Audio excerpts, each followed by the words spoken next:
Hello, everyone. So, yes, that's yet another ICC trophy that has slipped away from our hands. Nothing to do really. But then, वही इंसान depress हो जाता है and then you need to do something to get back on track to pep yourself up again. तो then I thought, okay, चलो ठीक है, किताब निकालते हैं और एक कहानी पढ़ते हैं. Harishankar Parsai was always been one of my favorite authors, Hindi short stories. तो उनकी एक कहानी है जिसका नाम है भोलाराम का जीव. It's the funniest story I could find under these circumstances, which would hopefully improve my mood after what happened today at the Oval. So here goes, reading aloud for all of you, Harishankar Parsai's Bholaram का जीव. ऐसा कभी नहीं हुआ था. धर्मराज लाखों वर्षों से असंख्य आदमियों को कर्म और सिफारिशों के आधार पर स्वर्ग या नरक में निवास स्थान अलॉट करते जा रहे थे, पर ऐसा कभी नहीं हुआ था. सामने बैठे चित्रगुप्त बार बार चश्मा पोंछ, बार बार थूक से पन्ने पलट रजिस्टर देख रहे थे. गलती पकड़ भी नहीं आ रही थी.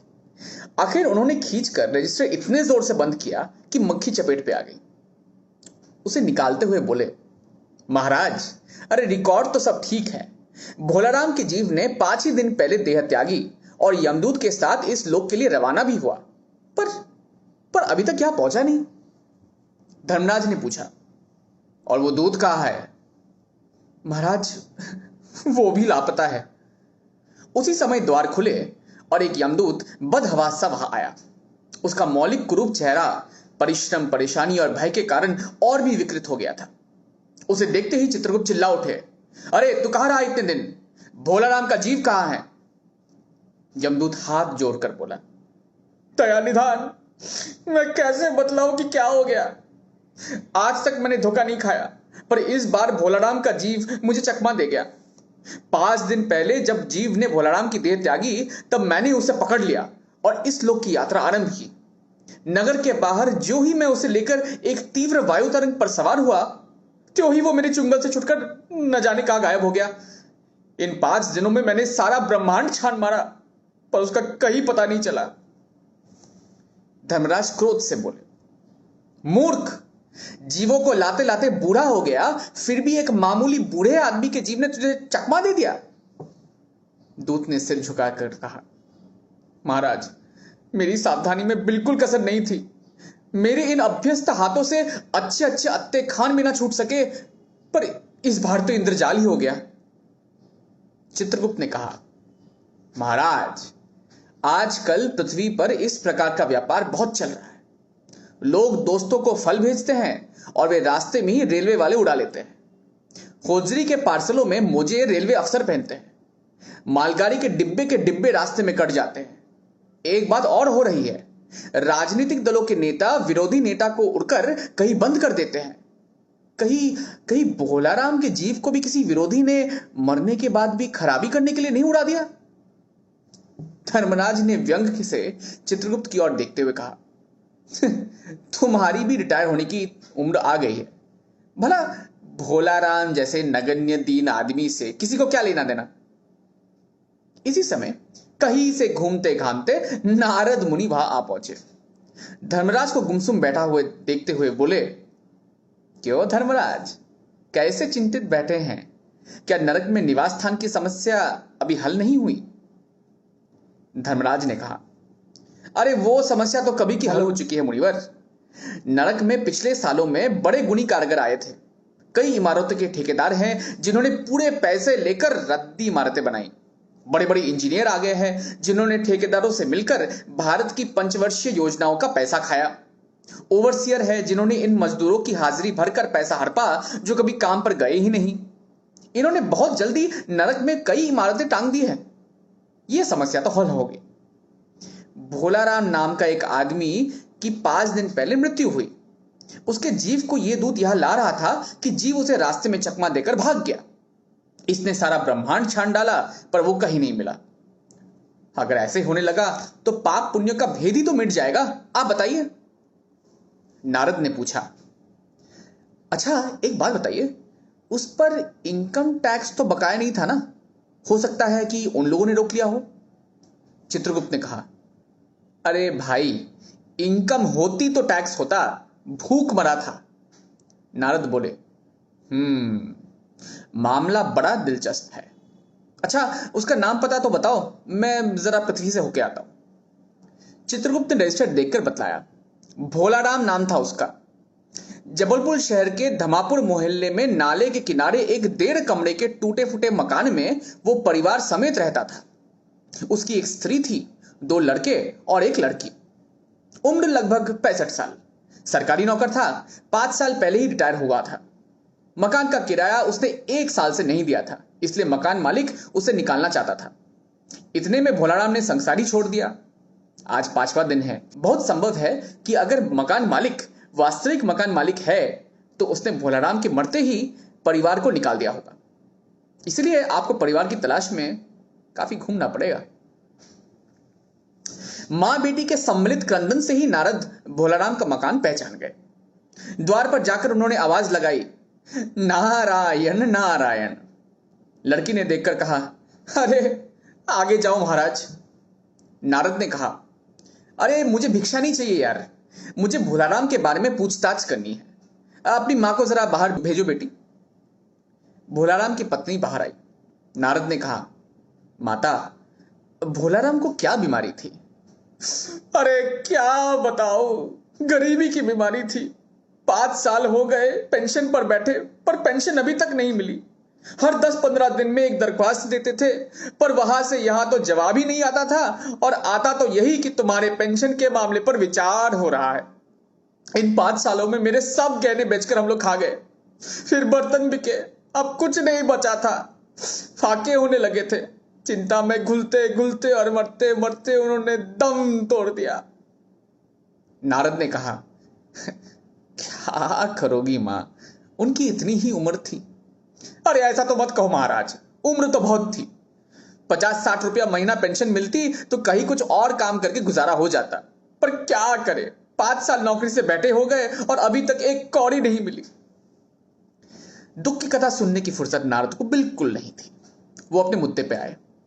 मां, अरे ये तो बताओ, यहां किसी से उसका कोई विशेष प्रेम था या जिसमें उसका जी लगा हो? पत्नी बोली, लगाव तो महाराज बाल बच्चों से ही होता है। नहीं मतलब परिवार से बाहर भी तो हो सकता है, जैसे कोई स्त्री। स्त्री ने गुर्राकर नारद जी से कहा, बोली, बको मत महाराज, साधु हो, कोई लुच्चे लफंगे नहीं। जिंदगी भर उन्होंने किसी दूसरी स्त्री को आंख उठाकर भी नहीं देखा। नारद हंसकर बोले, तुम्हारा सोचना ही ठीक है, यही प्रेम अच्छी गृहस्थी का आधार है। अच्छा माता में चला।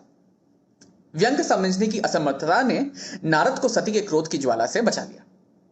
स्त्री ने कहा, महाराज, आप तो साधु हैं, सिद्ध पुरुष हैं, कुछ ऐसा नहीं कर सकते कि उनकी रुकी हुई पेंशन वापस मिल जाए, इन बच्चों का पेट कुछ दिनों के लिए भर जाए महाराज। नारद को दया आ गई। वो कहने लगे, साधुओं की बात कौन मानता है, मेरा कोई महत्व नहीं है, फिर भी मैं सरकारी दफ्तर जाऊंगा और कोशिश करूंगा। वहां से चलकर नारद सरकारी दफ्तर में पहुंचे।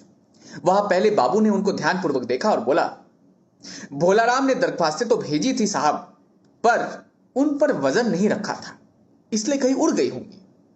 नारद ने कहा, भाई आप ये कैसी बात कर रहे हैं, यही तो बहुत सारे पेपरवेट रखे हुए हैं, इन्हें क्यों नहीं रख दिया? बाबू हंसा, आप साधु हैं, आपको दुनियादारी समझ में नहीं आती। दरख्वास्तें पेपरवेट से नहीं बैठती, नहीं दबती। खैर, आप उस कमरे में बैठे बाबू से मिलिए। नारद उस बाबू के पास गए। उसने तीसरे के पास भेजा, तीसरे ने चौथे के पास भेजा, चौथे ने 5वें के पास भेजा। जब नारद ऐसे 25-30 बाबुओं से मिले और अफसरों के पास से घूम आए, तब एक चपरासी ने कहा, अरे महाराज, आप क्यों इस झंझट में पड़ गए? आप अगर साल भर भी यहां चक्कर मारते गए तो भी आपका काम नहीं होगा। आप तो सीधे बड़े साहब से मिलिए, उन्हें खुश कर लिया तो अभी आपका काम हो जाएगा। नारद बड़े साहब के कमरे में पहुंचे। बाहर चपरासी ऊंघ रहा था, इसलिए उसे किसी ने छेड़ा नहीं। उन्हें एकदम बिना विजिटिंग कार्ड के आया देखकर साहब बड़े नाराज हुए। बोले, इसे कोई मंदिर वंदिर समझ के रखा है क्या? धड़धड़ाते हुए चले आए, चिट क्यों नहीं भेजी? नारद ने कहा, कैसे भेजता, चपरासी तो सो रहा है। क्या काम है? साहब ने रौब से साथ पूछा। नारद ने भोलाराम का पेंशन केस बताया। साहब बोले, अरे महाराज, आप है वैरागी, दफ्तरों के रीति रिवाज नहीं जानते। असल में भोलाराम ने गलती की भाई। अरे ये भी तो एक मंदिर है, यहां भी दान पुण्य का काम करना पड़ता है, भेंट चरानी पड़ती है। आप भोलाराम के आत्मीय मालूम होते हैं, भोलाराम की दरख्वास्तें उड़ रही हैं, उन पर वजन रखिए।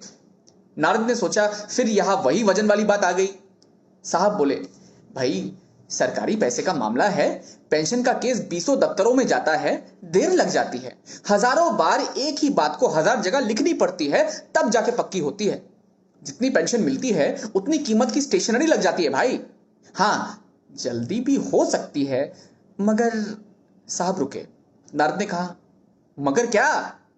साहब ने कुटिल मुस्कान के साथ कहा, मगर वजन चाहिए।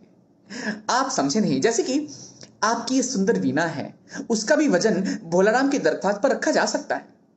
मेरी लड़की गाना बजाना सीखती है, ये मैं उसे दे दूंगा। साधुओं की वीणा तो बड़ी पवित्र होती है, लड़की जल्दी संगीत सीख जाएगी तो उसकी शादी भी हो जाएगी। नारद अपनी वीणा छीनते देखकर जरा घबराए, पर फिर संभालकर उन्होंने वीणा टेबल पर रखकर कहा, ये लीजिए, अब जरा जल्दी उसकी पेंशन का ऑर्डर तो निकालिए।